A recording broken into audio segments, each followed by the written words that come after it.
replacing a microbe in the GI tract that virtually all of us have lost, Lactobacillus reuteri. You restore it, and one of the effects it has is it tells your brain to release the hormone oxytocin, which many people recognize as the hormone of love and empathy. And it is that. And you'll find that the intensity of love and affection for your partner is greater.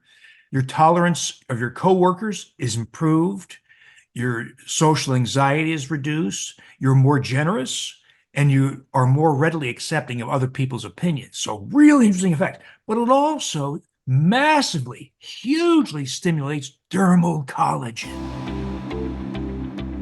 Well, welcome, Dr. Davis. I am so excited to finally get to chat with you. Like I was telling you before we started recording here, I have been a fan of yours for I don't even know how many years, a very, very, very long time. A big fan of the work that you did with your original book, Wheat Belly. So, I just would love to start out this conversation since it's the first time you've been on my podcast to just share a little bit about you and what led you initially to the discovery of what you've been doing, and then we'll continue on. Erica, thanks for the invitation. I learned so many of my lessons by accident. So I stumbled on the whole wheat thing because I set up something called Milwaukee Heart Scan. I was living in Milwaukee at the time. My mom died of sudden cardiac death just months after her successful coronary angioplasty.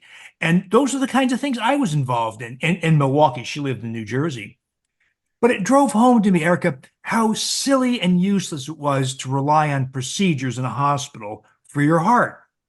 And so the only device, now this is about 30 years ago, but it remains true today. If you said, hey, my mom had a heart attack at age 63, I want to know if the same future's in store for me. How do you find out? You could rely on something really stupid like cholesterol, which tells you nothing about cardiovascular risk. So there's so much time, money, and energy spent on this ridiculous thing called cholesterol. But if you really wanted to know, you'd measure the disease itself. And the only device then, and pretty much still true, is a CT heart scan that generates a coronary calcium score. Calcium occupies 20% of total atherosclerotic plaque volume. It's a dipstick. It's a measuring stick for how much plaque you have. Well, we're scanning people left and right. And you know what, Eric? Once you look for it, you find it everywhere. So I got people freaking out, right? People like you and me who say, yeah, well, I ride my bike, I go for walks, I feel fine. But my dad had a heart attack at age 53, and I'm 42, whatever. And my score is, let's just say, 400. Normal is 0. The higher the score, the more plaque you have, up to thousands. So if we did nothing, we help publish these data. If you did nothing, that score a year later is 500, 25% higher. A year later, 625 or whatever, another 25% higher. What if you went on high-dose Lipitor, baby aspirin, low-fat diet, exercise program, what my colleagues to this day call optimal medical therapy? How fast does your plaque grow? 25% per year. No effect at all. That's crazy. And we know that, I mean, I've been preaching don't eat a low fat diet for a very long time. We need good quality fat. So it's so, I don't know, it's so interesting how so much it's still being taught out there is the exact opposite of what we should be doing for our health. Well, what do you do in a real world where people are freaking out on me and my colleagues are telling them awful things like, well, let's do the real test, a heart catheterization to see if you need stents or bypass. These are people like you and me who feel fine. And it's clear you get no benefit from doing a prophylactic or preventive procedure, yet it's done all the time, Eric. It's done all because it pays so well.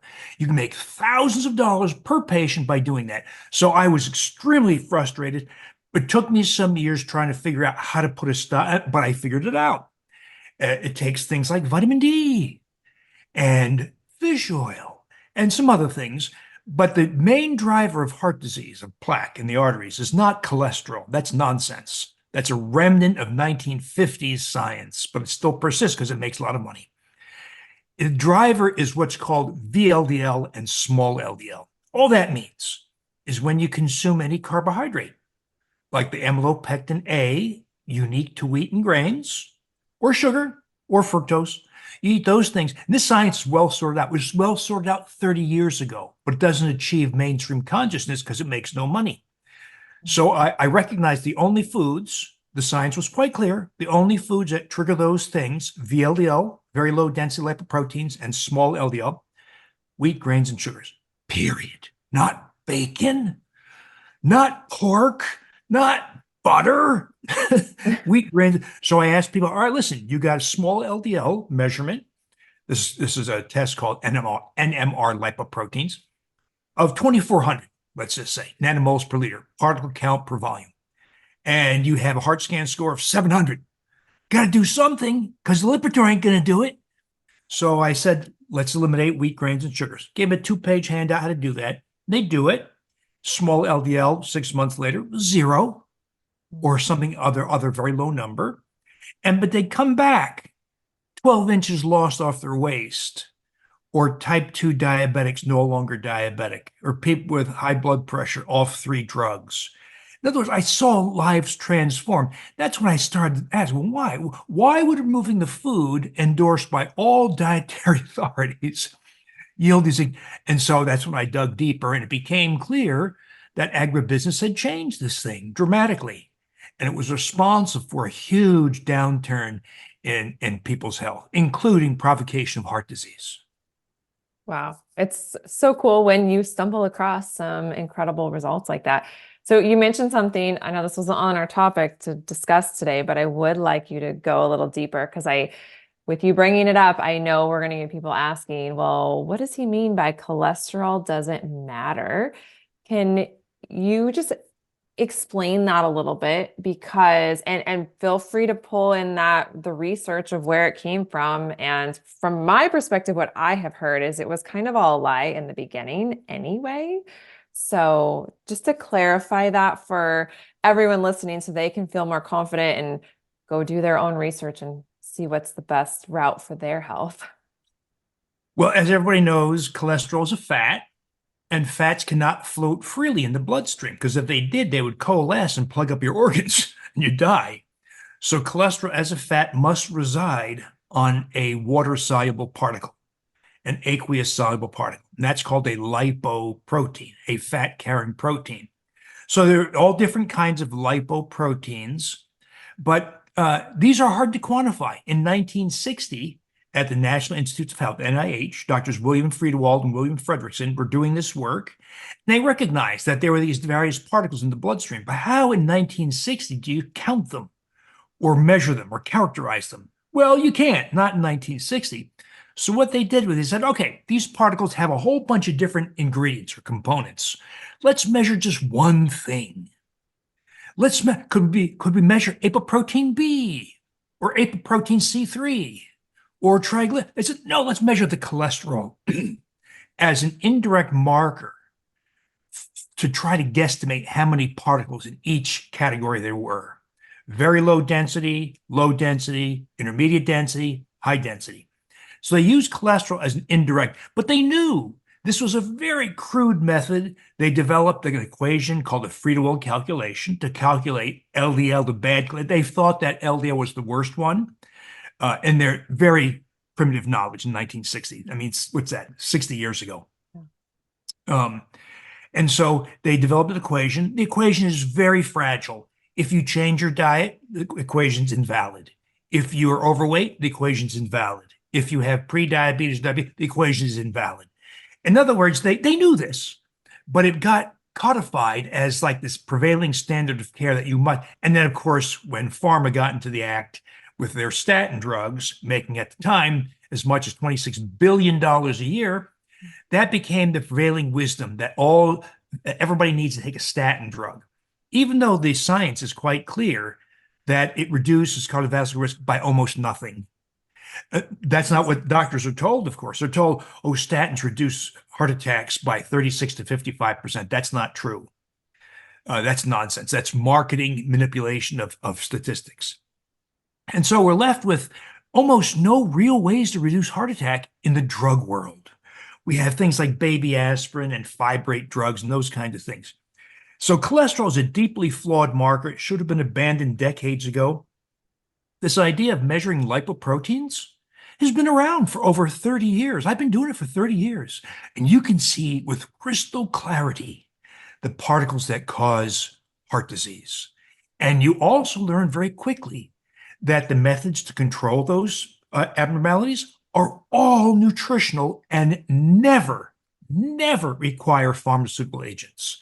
You can control those lipoproteins. There are some rare genetic examples, but 99% of the time, you can control them magnificently with nutritional strategies. It's very easy.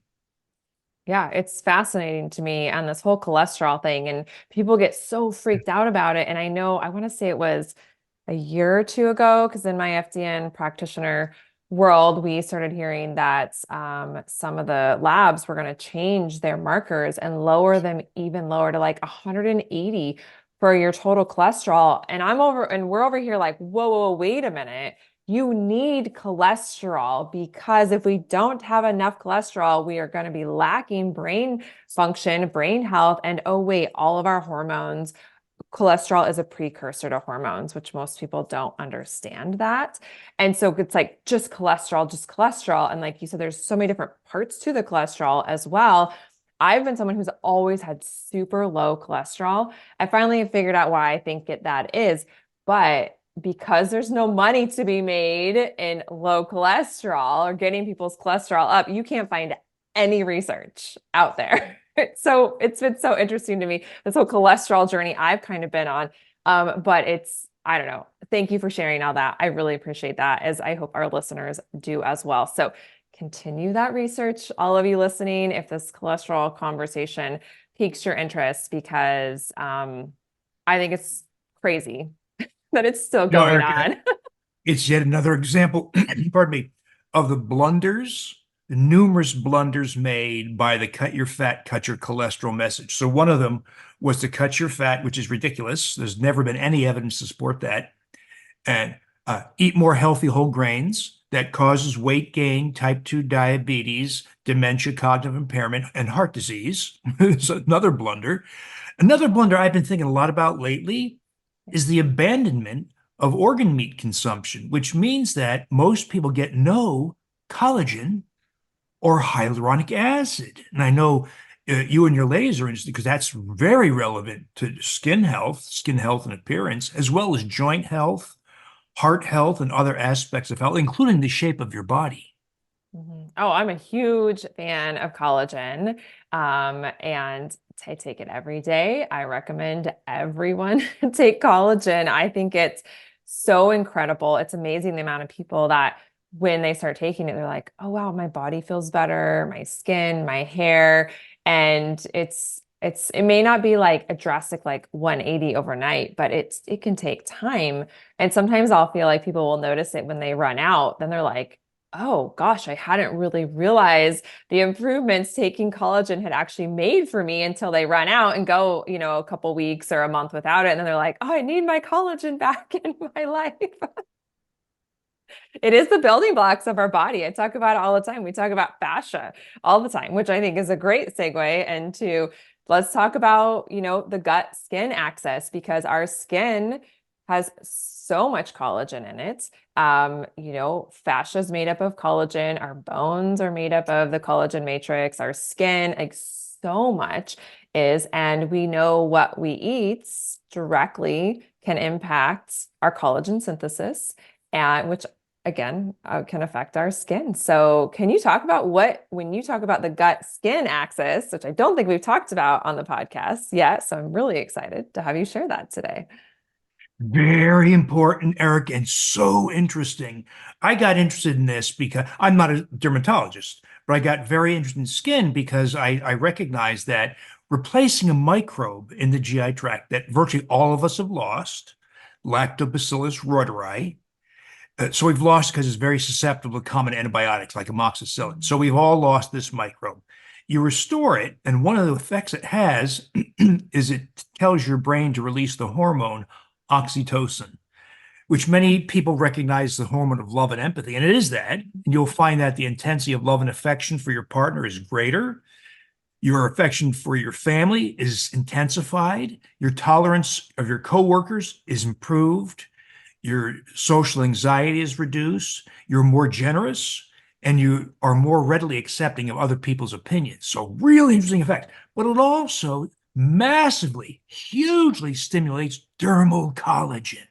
Mm. So I think of collagen and rhodorite like a bricklayer and bricks and mortar.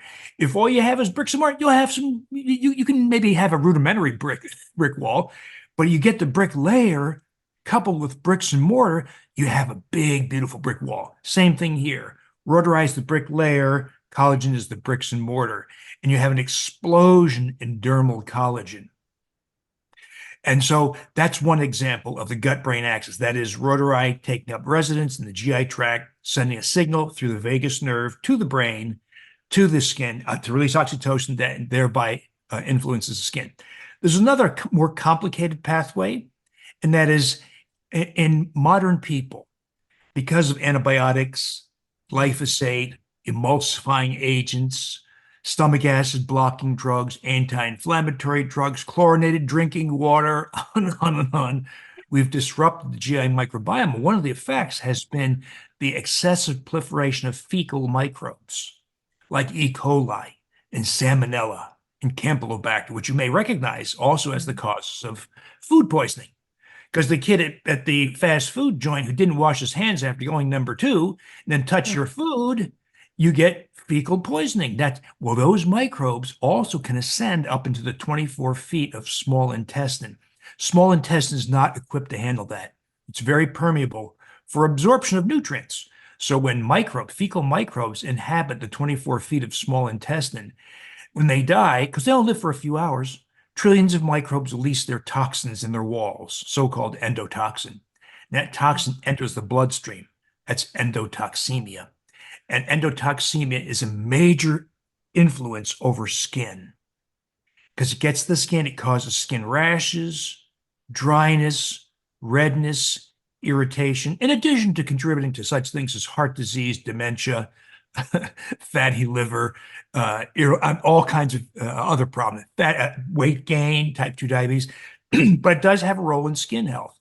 Another problem is when you have that situation and you've lost many beneficial microbes. Well, beneficial microbes, these are microbes like the Bacillus species, Faecalibacterium, Akkermansia. These are all producers of a fatty acid called butyric acid or butyrate. And when you have higher levels of butyrate, so people with skin rashes like acne or rosacea or psoriasis or eczema have a less acidic pH. Healthy skin is quite acidic, like 4.5 on the pH scale. Diseased skin is more like 5.5. That doesn't sound like a big difference, but the pH scale is a logarithmic scale.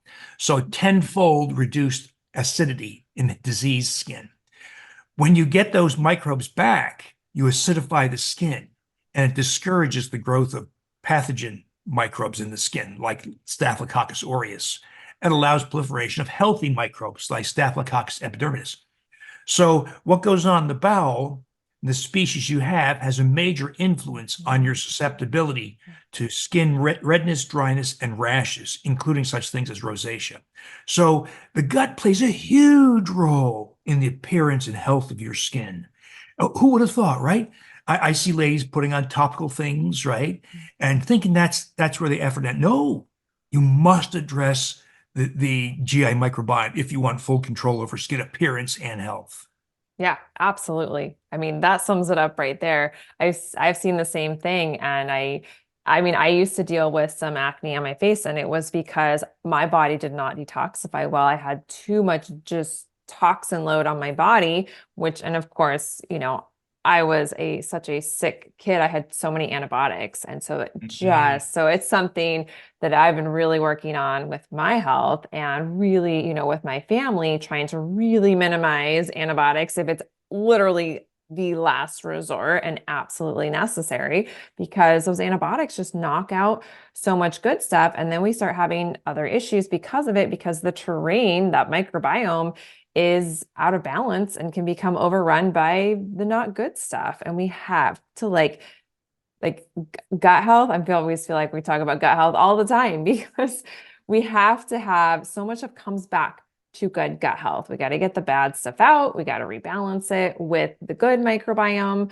So I know you're talking about a specific strain to help boost that collagen. Is there something, can we get this from certain foods, or is it literally like a supplement we have to reintroduce into our microbiome? When we play with microbes, we have to pay some attention to strain. That is, so your listeners all have E. coli, for instance, in their guts. But what if you got E. coli from cow manure because your lettuce was contaminated? Well, you can die of that E. coli. So same species, E. coli, different strains. So to some degree, not always, to some degree, we have to pay attention to strain. The strain we know does this is called the 6475 strain. It's commercially available as a product called BioGaia, Osfortis, Osfortis, 5 billion microbes per capsule. Now, I've also taken a little farther. 5 billion sounds like a lot, but it's not really in microbes. So the first product that had it, by the way, was called BioGaia Gastrus, Gastrus, made for babies. So the dose was teensy weensy. And so I thought, how do we make this better for adults? So I fermented it as something that looks and smells like yogurt. It's not yogurt. It's nothing like the stuff in the store, but it looks and smells like yogurt. We ferment it. Now, microbes don't have sex, right? There's no male and female microbes. They just reproduce themselves. One becomes two, two becomes four. So I let this microbe double 12 times. Reuteri doubles every 3 hours at human body temperature. So I fermented it for 36 hours. You get a rich, thick end product. It's tart because it has a lot of lactic acid, because it takes the lactose, converts the lactic acid. So it's a little tart, but it's otherwise quite delicious. And we're seeing all the effects that we're seeing in animal experiments, such as smoother skin, faster growth of hair and finger and toenails, oddly, amplification of your immune response. Guys get a 50% rise in testosterone. Ladies get increased skin moisture. And older ladies who have vaginal atrophy, it will reverse in many cases. There's an increase in libido. There's a preservation of bone health. There's a restoration of youthful muscle. Smoother skin, Erica. Youthful muscle. Flexibility. Bone density. Immune. I think what we're doing is restoring this lost microbe, is turning the clock back 10 or 20 years. And so what I see is people are starting to look 10 or 20 years younger. And feeling a heck of a lot better. I love that And this is feeling gut. better. I love that this is gut related because it just fascinates me. The more and more I work with more people, I've worked on myself. It's a continual journey on our gut health because it just takes time too.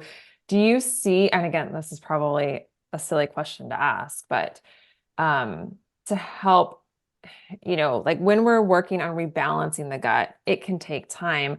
Are there things that you would recommend to people to help to, I hate to use the word speed up per se, but everybody's like, well, how can I do this a little bit faster? Are there foods that are going to help? Like I know you ferment the, yogurt supplement. It's more right that versus like just a food base, but are there certain foods like other fermented foods that can help to encourage improved, microbiome diversity of the strain in the gut? One of the most important things is to do what your great-grandmother did, and that is re-adopt fermented foods like fermented cabbage, sauerkraut, kimchi, kefirs, yogurt, not the stuff in the grocery store. That's nonsense. Real yogurt that you ferment yourself and using extended fermentation. So you get these huge microbial counts that way. But fermented foods, the curious thing about fermented foods is when you ferment, let's say, cabbage as sauerkraut, or maybe some sliced cucumbers that you turn into fermented pickles. You consume them, and the microbes that are resident on those veggies are things like Leuconostoc mesenteroides or Pediococcus pentasaceus. These are microbes that don't take up residence in your GI tract. You ingest them, they travel for 30 feet through your GI tract, then you poop them out. So what good are they? Well, in that 30-foot journey, they produce metabolites that cause a bloom and proliferation of all the beneficial species. These are species that do like humans, and they live in you. The lactobacillus species, bifidobacteria species like Fecalibacterium and Akkermansia and Lactospiraceae, on and on.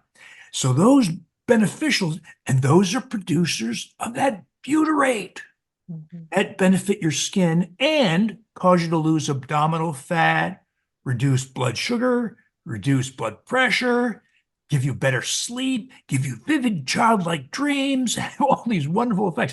So one of the most important things your listeners can do is to return to what great grandma did: ferment her foods. And it's very easy. It's virtually cost-free except for the cost of the vegetables. And then decreasing our grains and our sugars and processed foods and things like that too. Absolutely. Yeah. Now, specifically, if your ladies, listeners are interested in skin health, what I've done, we did a small clinical trial on this, was combine reuteri, in this case, 40 billion counts per day, because it was in capsule form, not yogurt. And I combined it with collagen and hyaluronic acid, as you and I talked about earlier, factors missing from the diet, because we've been told stupid things like cut your fat and cholesterol, a useless message, by the way, that has nothing to do with reducing cardiovascular health, but restore these factors that you're supposed to get from consumption of things like brain, heart, and tongue and stomach. But modern people say, yuck, I'm not going to eat that. So we lead a collagen and hyaluronic acid deprived lifestyle. I see ladies buying boneless, skinless chicken breasts. The worst. Don't do that. You want the collagen, you want the hyaluronic acid. And I also combine it with astaxanthin as an example of a carotenoid, along with beta carotene, lutein, zeaxanthin, and others, because people buy their foods at fast food or order from a restaurant or eat ultra-processed foods. And so there's also a lack of carotenoids. And carotenoids have a major role in health, including skin health and appearance, as well as body shape and composition. You put that all together, and you get an acceleration of loss of wrinkles, smoothing of the skin. So in that clinical trial, we did indeed document a dramatic increase in dermal thickness. If you just take collagen, for instance, you can expect about a 6 to 7% increase in dermal thickness from increased collagen. When you combine those things, we got 15%. So a doubling over That's 90 amazing. days. Now, what happens after a longer? We don't know. We haven't done the study. But a marked increase in dermal thickness, thereby loss of skin wrinkles and increased skin moisture. But what took me by surprise, Erica, is we also measured their waist circumference. These are big ladies, and we asked them, take these 4 capsules per day of the reuteri, collagen, hyaluronic acid, astaxanthin. Don't change your diet. Don't change your exercise program. Just do what you're doing, but take these 4 capsules. We measured their waist circumference only because it was free. It was a skin trial. And to my great surprise, I did not expect this. The average loss of waist circumference was a little bit short of 3 inches. Some of the ladies as much as 8.5 inches. Wow. Just from introducing new strains of microbiomes into their gut. That was it. And the collagen hyaluronic. Oh, and the collagen. Okay. There's actually good evidence that collagen alone shrinks your waist and builds muscle. There's also independent evidence that you take astaxanthin, you shrink your waist and have anti-inflammatory effects. So I just put them together. And what I saw was an amplification or exaggeration, an acceleration of all these effects, including loss of abdominal fat and smoothing of the skin. Now, even more interesting is these ladies didn't lose weight. So how can you lose up to 8 inches or more off your waist but not lose weight? Well, presumptively, and consistent with the animal evidence and what I'm seeing in humans, increase muscle. Yeah. Muscle is so important. We lose about 1/3 of our muscle, of course, just by aging. If you lose weight, you lose a ton of muscle. So I think I stumbled on a way to increase muscle. Now we're going to do a follow-on study where we do either DEXA or some other measurement of muscle mass. But I think what we're seeing is a way to reduce abdominal fat and all the benefits that provides, and restore youthful muscle. I know personally, when I first started doing this a number of years ago, in my 60s, by the way, I gained 13 pounds of muscle and my strength increased by 50%. in 3 weeks. I don't know about you, Eric. I That's hate going to amazing. the gym. Can't stand it. Well, I am in the movement space, so I don't mind working out. But it Well, I is, was, hey, you know what? But I'm all about maximizing your results. So we work out, smarter, not always harder around here for sure. So absolutely want to maximize those results. And it's what also does, improving our gut microbiome, which if it's going to help you to improve your muscle mass, that's huge. And I wonder if this is really interesting. I'm very fascinated. I want to stay up with the research that you're doing, and have you back on down the road and see what we're seeing longer term as well. Because if you're seeing, like you're saying, it's also that improvement in hormone health, because again, so many, not just women, but men have hormones all over the place. And a lot of it comes back to gut health. So if we're supporting our hormones better, then that means we can all maintain our muscle mass easier, which we need for bone health, for strength, for decreasing balance issues as we get older. All the things I know sometimes when I speak to people who are younger, they don't think about all these things, but the younger we can start being more aware of our gut health, you're going to just be setting yourself up for just not having to suffer from so much health issues that so many people do that end up being our wake-up call. So another thing that I stumbled on with this rotary issue is, there's so many people who now have SIBO, small intestinal bacterial overgrowth. By my estimation, easily 1 in 2 Americans have it. I would agree. There's a bunch of reasons that how we justify that, but it's everywhere. And when we test for it, like for instance, using the AIR device, AIRE, that tests for hydrogen gas, it's everywhere. Well, I ask this question. If you have SIBO, small intestinal bacterial overgrowth, where fecal microbes have invaded the small intestine, and you're experiencing it as anxiety or depression or rosacea or rheumatoid arthritis or cognitive impairment or coronary disease or atrial fibrillation or fibromyalgia or restless leg syndrome or whatever. If you took a commercial probiotic, would it go away? No. No. No, and many times it makes it worse.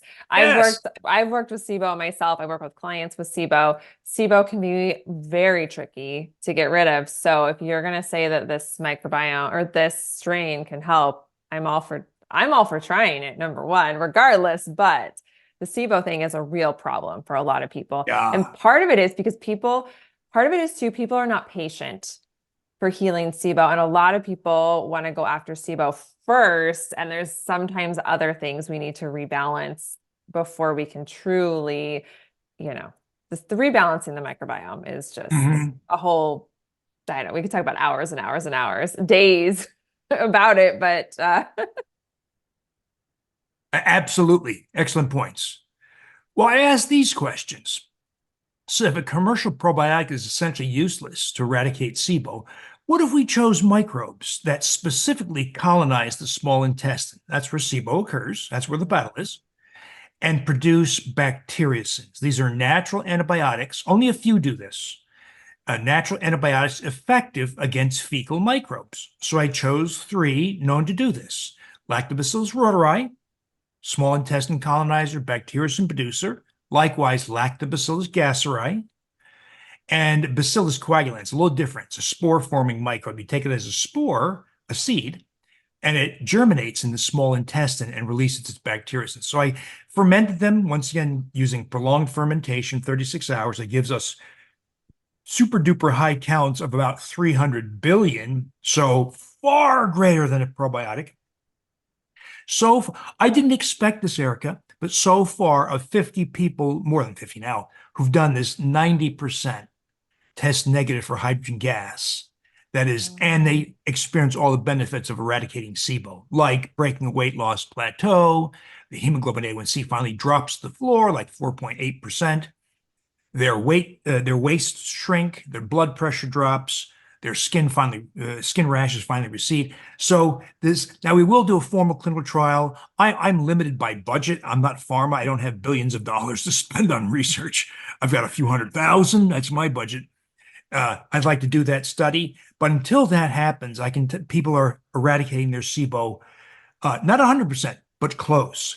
I think it approaches 100% though, if you do it long enough. So most Let's people say. eradicate their SIBO with 4 weeks of that yogurt. Some people who say things like you said, "Oh, I took antibiotics for years." Those people could do this for months before they finally normalize their breath hydrogen gas.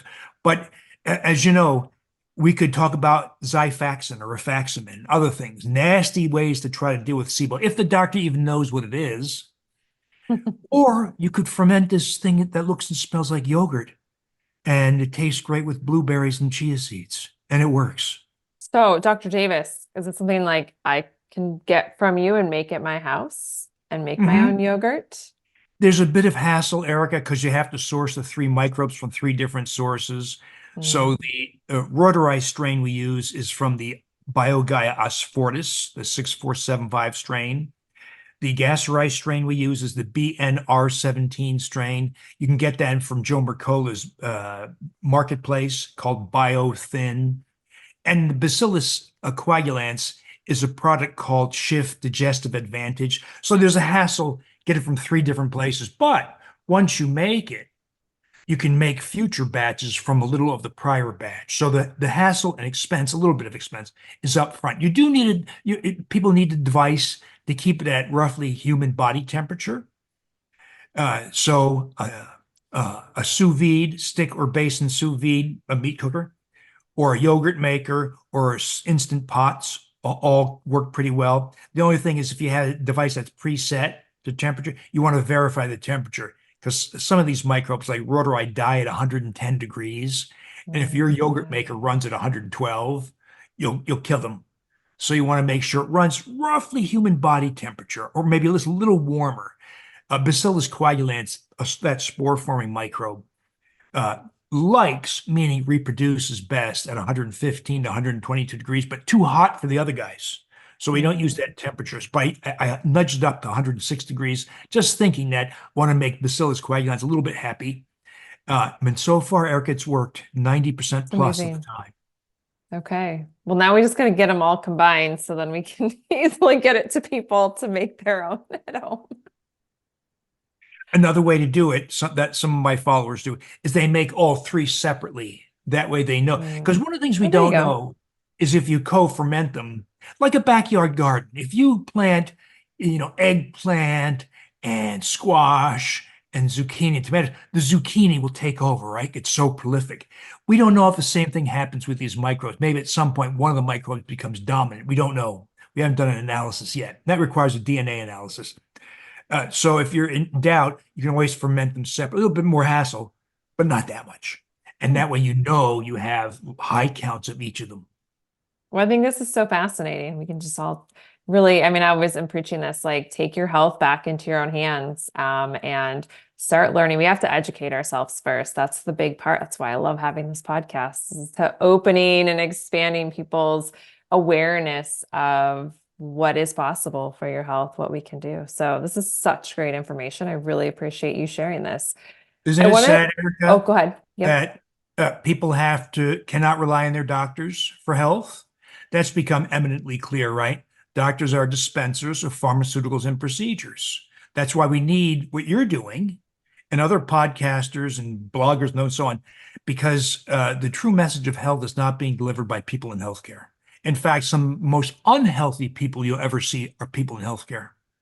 Yeah, it's really sad because they are in a position where and some do a really good job. Like there are some doctors that really are on top of things and really listen to their patient, which is what I always encourage everyone. Like find a doctor who truly listens to you, and aligns with what's important to you, because they do exist out there. Sometimes it means you have to go more the functional route and pay out of pocket and do all of that. But again, there's so much we can do to educate ourselves so that we know, because you have to be, us as each individuals, we have to be in charge of our health, our children's health, all of that. Like you just really, really do.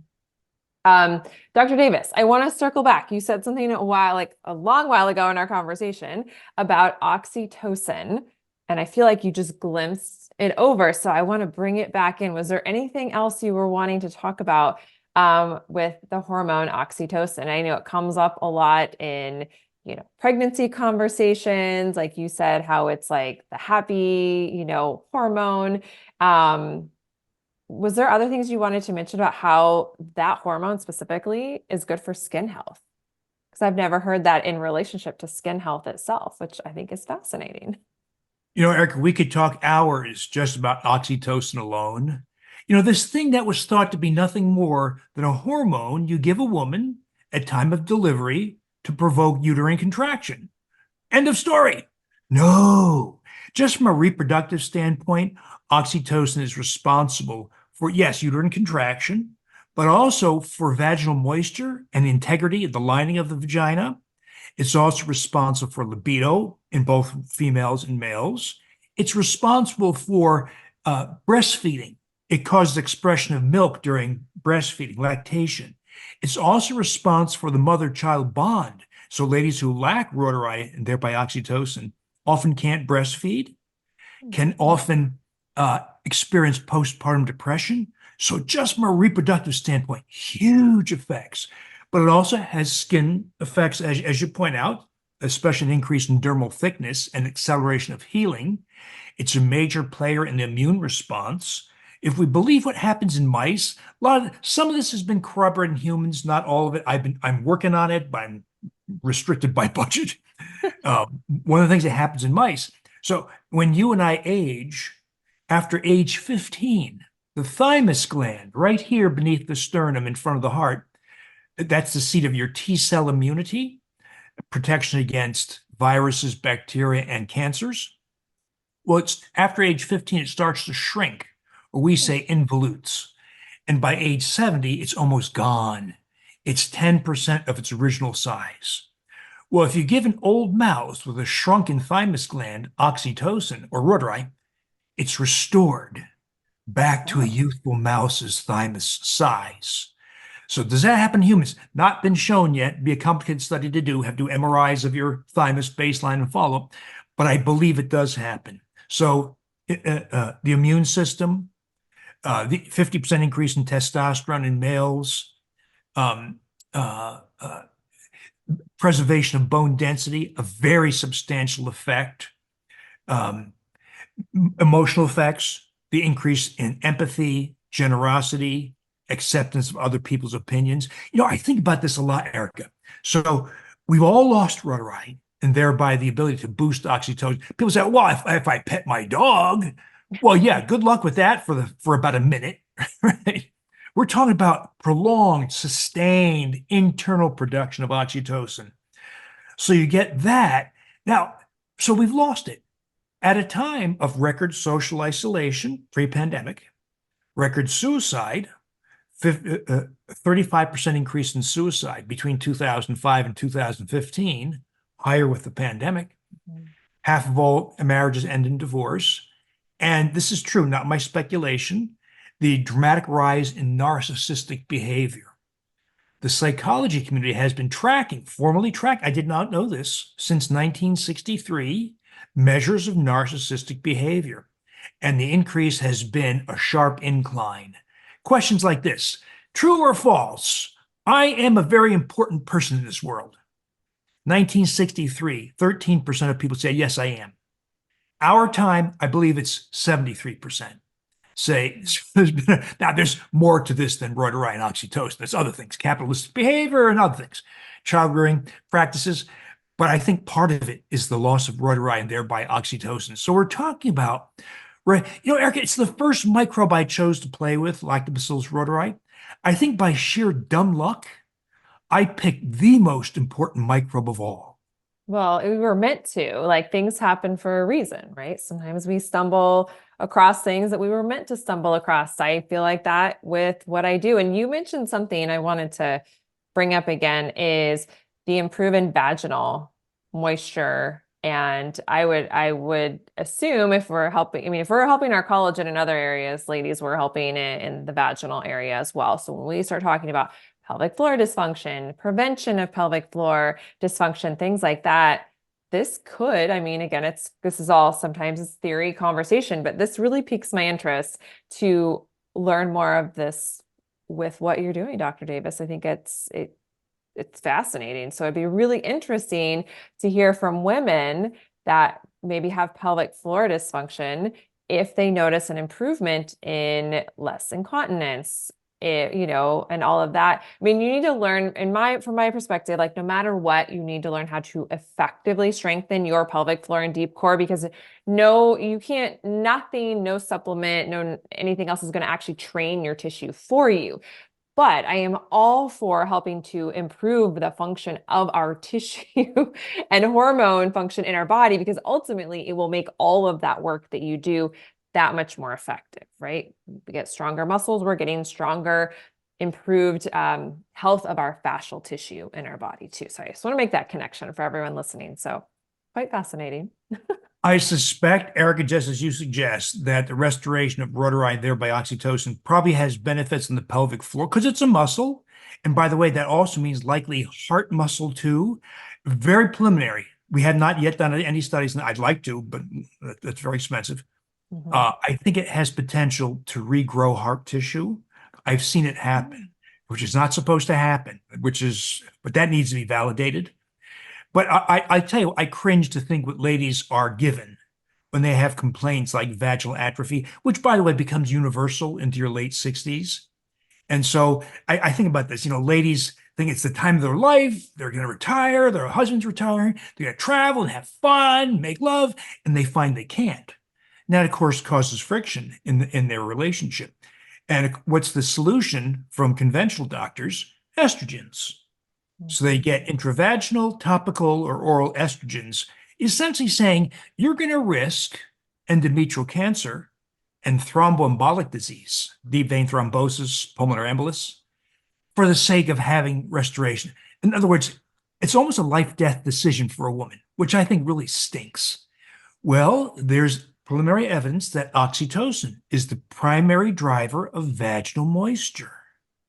Yeah, So it makes that's sense. Yeah, it's interesting. And the other thing too with hormones, and we've talked about this with before on podcasts with hormones, it's really important too when we start talking estrogens specifically, how someone is metabolizing them. So just a little side note for anyone listening that is on estrogen or is concerned with hormones, again, because a lot of my ladies are not in the menopausal years yet, but this is all good stuff to know, is we need to know how we're metabolizing our hormones, not just knowing our hormone levels.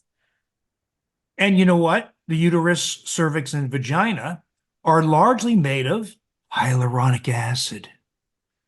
That is this thing that is now gone from the modern diet because no one wants to eat brain or skin or stomach anymore. So we lead a hyaluronic acid depleted. That when you replace it, not topically, but orally, it goes to your dermis, dermal layer of skin. It's hyaluronic acid. So it retains water hugely, increases skin moisture. It also stimulates collagen production. So it synergizes with collagen, with rotary to further increase dermal collagen. Even more interesting, it increases collagen in your cartilage joint, in the joint cartilage. So it protects your joints. It also increases the synovial fluid, the joint lubricating fluid in your joints. It also lines your arteries. The so-called glycocalyx of your arteries is hyaluronic acid. And of course, it adds to moisture in the female reproductive organs. So hyaluronic acid, I'm a big fan, Eric, of hyaluronic acid. And ladies all know about it because they use it topically, thinking that put it here. If I tell ladies, if you put it here and you get some reduction in crow's feet, what did it do for your thigh skin or your abdominal? Nothing. So why not get it orally, get the whole range of benefits? And it's so inexpensive and easy. It's a commodity product. You can get it anywhere practically, but it's so underappreciated. Yeah. So I have something you have me thinking about is, and because, again, collagen, hyaluronic acid just makes up so much of the tissue throughout our entire body. And I talk a lot about leaky gut. So I could kind of connect the dots and say, ooh, maybe this could also help to improve or the healing of leaky gut, because I don't even know what the stats are. You probably know better than I do. How many people have leaky gut? It's probably darn near 90+% of people, right? Yep. And there's going to be different degrees of how bad is a leaky gut and stuff like that. But anything that we can do to not only help support the microbiome, but like you're saying, help to potentially improve our collagen synthesis, hyaluronic acid in the body. Well, because of our gut lining and all of that, this potentially could be helping to actually heal the lining of the gut as well. Excellent point. Yeah. You're exactly right, Erica, because hyaluronic acid, oddly, is a fiber. Most fibers come from plants. This is a fiber that comes from animals, especially organs. And so your gut microbes metabolize this fiber and it causes a bloom in those butyrate producing species that benefit your skin, blood pressure, blood sugar, etc. Species like Faecalibacter, Akkermansia, lactospiration, a bunch of others. It also reduces those fecal microbes and reduces that endotoxemia, and it reduces body-wide inflammation. So this little thing that you threw away because you bought skinless chicken breast or didn't bother to eat the liver or the stomach, you threw it away or gave it to your dog. This thing has a huge role in human health. So definitely eat more organ meat is definitely what I'm hearing you say too. And are you a fan of bone broth? I would assume cooking the bones for long enough to get the What I tell collagen people, out of the bones.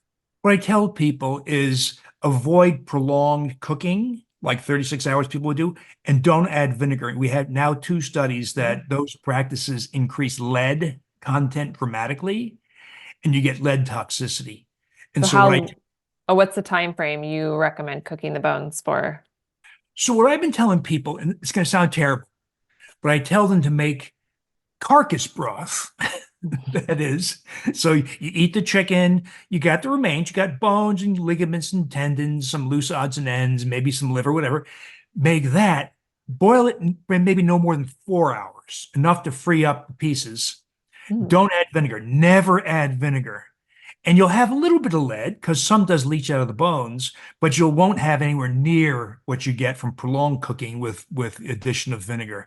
So, and that way you do get some collagen, you get a little magnesium, you get some of the other minerals, but you don't get a lot of lead. Oh, interesting. I did not know that about the lead. I had never heard about vinegar, so I've not been doing that, but I have been cooking bones longer.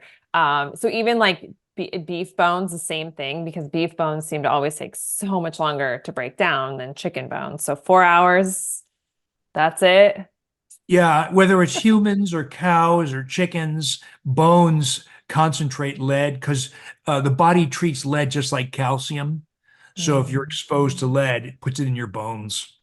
Yep, good to know. Well, Dr. Davis, this has been for me, I hope for everyone listening too. I know some of this is, it's a lot understanding all the species and stuff. We'll put some of this in the show notes as well. And then, of course, Dr. Davis, will you let everyone know where they can find out more about the work that you're doing?